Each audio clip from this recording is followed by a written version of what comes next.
Assalamu alaikum, good evening. Welcome to our TV show. So the topic of our discussion is all about harassment, and this is one of the major topic right now in our workplaces. Our guest Murad Haider. Thank you for joining us, Murad Haider.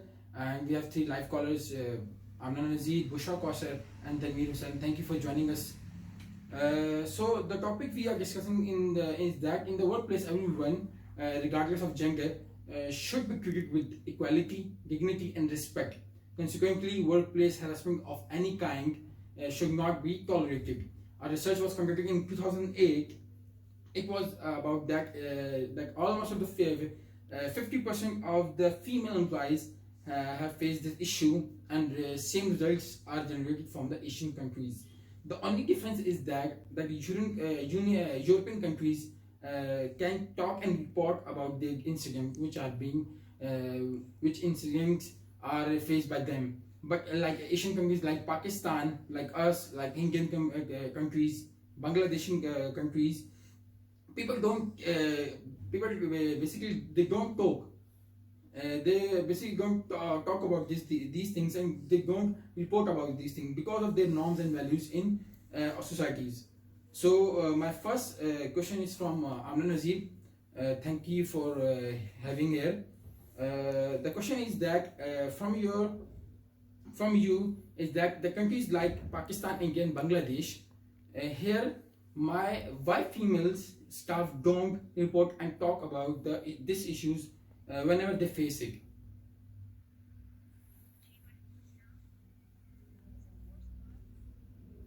Hello, can you hear Amna? Amna Nazir Saiba, can you hear me? Uh, Amna, can you hear my question? Ji, walaikum assalam. Yes, of course, Ahmad, you are right. Uh, Firstly, I want to appreciate this invitation and thank you so much for inviting me. Welcome. Yes, this is the utmost topic which ever the woman this is the second major issue I want to say that the women's facing harassment that the women are facing harassment and the female employees who faced it but they don't report it. So this is the major problem that why the women don't report it because they are scared of the results, of course. And in the Pakistan especially, people don't like to go on the public platform. And if I talk about the Asian countries like Pakistan, Bangladesh, or India, their employees in Pakistan are usually unaware of their rights and duties. So they get intimidated and have fear in their mind that if the complaint will be found false, so due to the lack of evidence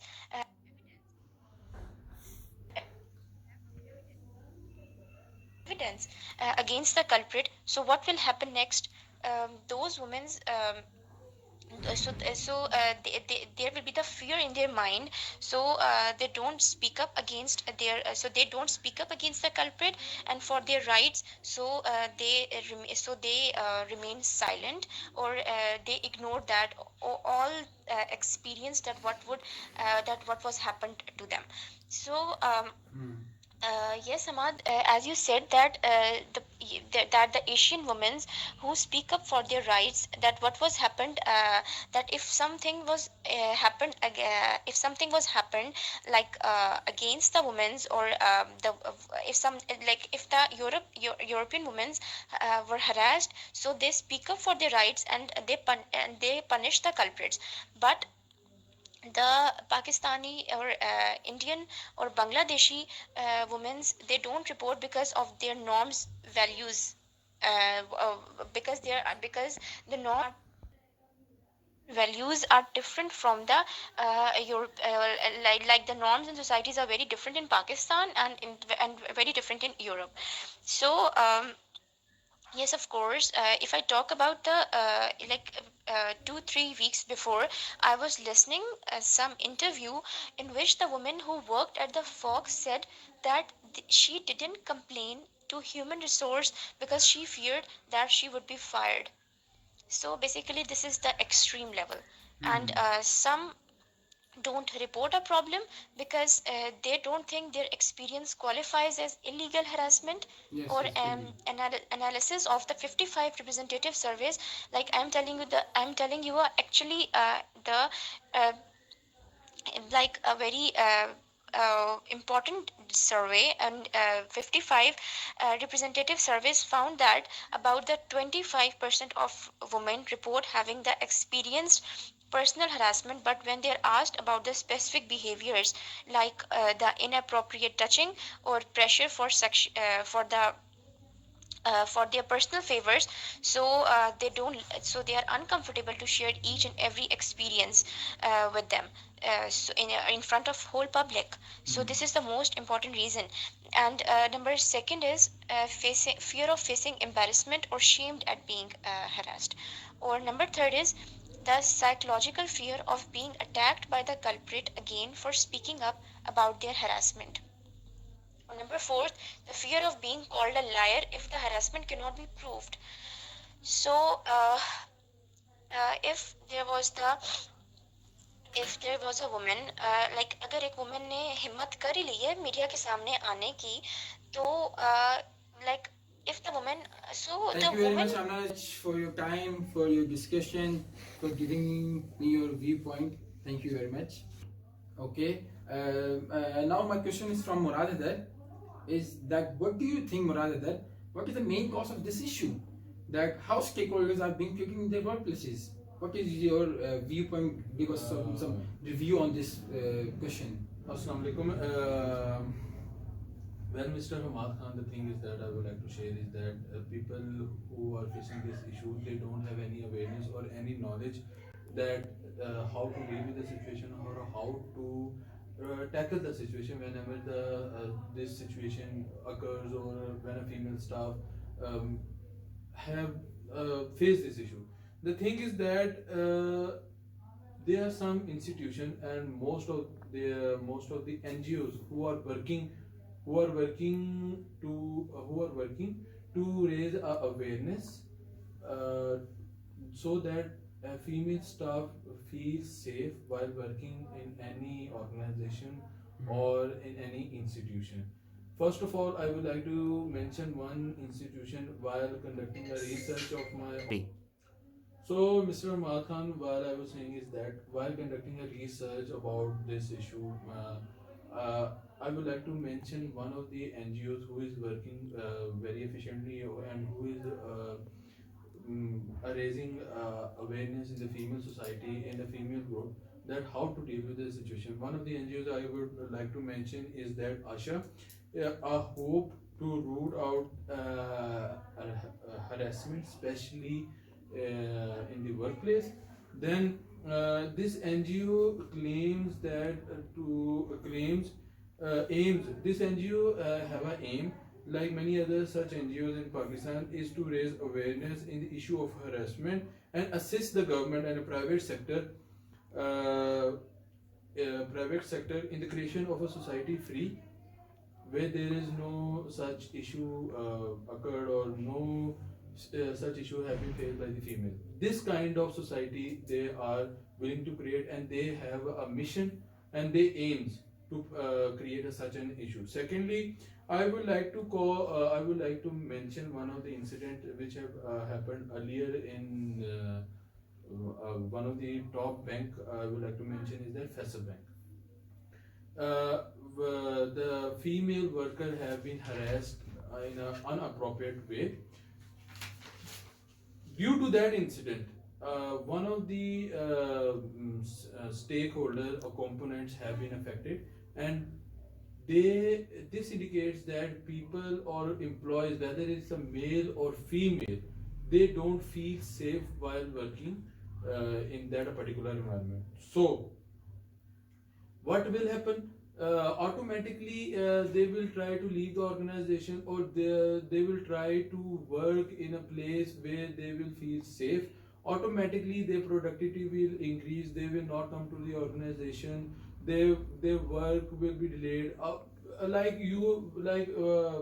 would like to mention that when you assign work or a mini task to your female, or it's a male, when it comes finishing your work, if they don't work in appropriate workplace, if they work in home, or if they tend to leave the organization, what will happen? Automatically productivity will decrease and employee will start the leaving the organization. One of the in the research of mine, I would like to mention a percentage in is that almost 96 percentage 96% women have faced this issue in their workplace. So Murad, I have another question that if, like you said, that the skateboarders are being like they are being disturbed or they are being affected, how they are being affected? Can you explain some points of that? How they are being affected by these that the cases which are being we heard them on our daily Automatically, basis? like I have mentioned earlier, that if employees don't feel safe while they are working, then they will not complete their work or complete their other tasks. Automatically, when a employee's goal doesn't match with the organization's goal, then automatically employees' productivity will decrease, and automatically then automatically the productivity of the organization also decrease. So if your employee don't feel safe, your productivity will automatically will decrease. Thank you very much, Murad Haddad, for giving us so much information. Thank you very much. This information is very productive for us and for our youth and for our nation. Now the question is from Tanmeen Hussain. That do you think this issue is only faced by female side? What's your opinion on the incident which happened on the motorway? Assalamu alaikum. My name is Tanvir and I'm very thankful to all of you that you have given me the chance to talk about why harassment occur inside or outside the organization. I will share my point of view. It is a very common issue of today, not in our country but also in other country. Basically, Mr. Hamad Khan, this issue is mostly faced by the female side because opposite gender attacks each other, but harassment in the form of physical form, it's extreme level. People, whether it's a female or male, both are targeted sometimes on the basis of their race, color, religion. In our Pakistan society, we men have a different kind of mentality. We think a woman should be bonded in the house, but when she comes in the form practical field and moving along with men gaining achievement, so we try to bring her down by any means. And yes, sometimes men are also targeted, but at low levels. Well, if you ask me, that incident which happened on the motorway should not have happened, but now the things will change in the society. Prime Minister of Pakistan, Imran Khan, have taken notice of this matter, and now this culprit will be punished according to the new law and new punishment sentence. It will ensure the safety of women not only in the workplace but in the whole society. Our government should take safety measure to protect women, because women is a respectful human being. We should give respect to them. They are able to bring respect. In our Islamic society, woman has a great honor and respect. We should follow these rights that Islam has given to a woman. If we all follow these, the problems today women are facing should be covered up. Our society should be changed for to the women, that women should be considered honorable, not disrespect and harass is a restriction not only for our society but also for our next generation. What should our government do at this matter of harassment? Well, the answer is that, as we know, is in Islam a woman have great right, but in reality these are right not given to a woman by her own, and society also not fulfill the right of women. This issue will be overcome if these rights should be given strictly by government and by law. At this, every person and organization will be bound to give full rights to a woman, and to great extent this issue will be rooted out from our society. Thank you. Thank you very much, Tanir Hassan. Thank you for your time and thank you for your reviews. Thank you everyone. But my last question is from Bushra Kausar. How can we eliminate the workplace harassment? What is your review about this statement? What we can eliminate it by start an awareness campaign for women protection. Be aware of your workplace environment and colleagues. Like if you are noticing that certain employee acting differently, or their motivation levels decrease, channel your emotional intelligence and don't don't be afraid. Ask them if they're doing okay. You will be surprised to see how many people can open up about the harassment that they have faced. If they have a helping hand and a lending ear. On the other way, we can eliminate it by at your firm talk to your HR department to host a seminar or a workshop on harassment. If you notice that your HR department does not carry through during your office break, you yourself can talk of the right of the woman and casually bring this topic to light. If all these tactics fail, then as a woman try to sit in groups and with other women, like during lunch breaks, and avoid going to the workplace where, like bathroom alone. uh, Thank you very much, Bushra, and for giving me my point of view. So the main conclusion which I have got from these from all statements, that in my perspective the solution rests in educating the people of Pakistan, and we as a community must step up and make the change, and we can all make a difference which will together form a reaction change and catalyzing the removal of the pesky weed of harassment from the beautiful garden. This is our society. And thank you very much, all the guests and all the live callers. I hope this message, which the time which we have spent, will be very helpful and will be productive. Thank you very much. Allah Hafiz. Assalamu alaikum.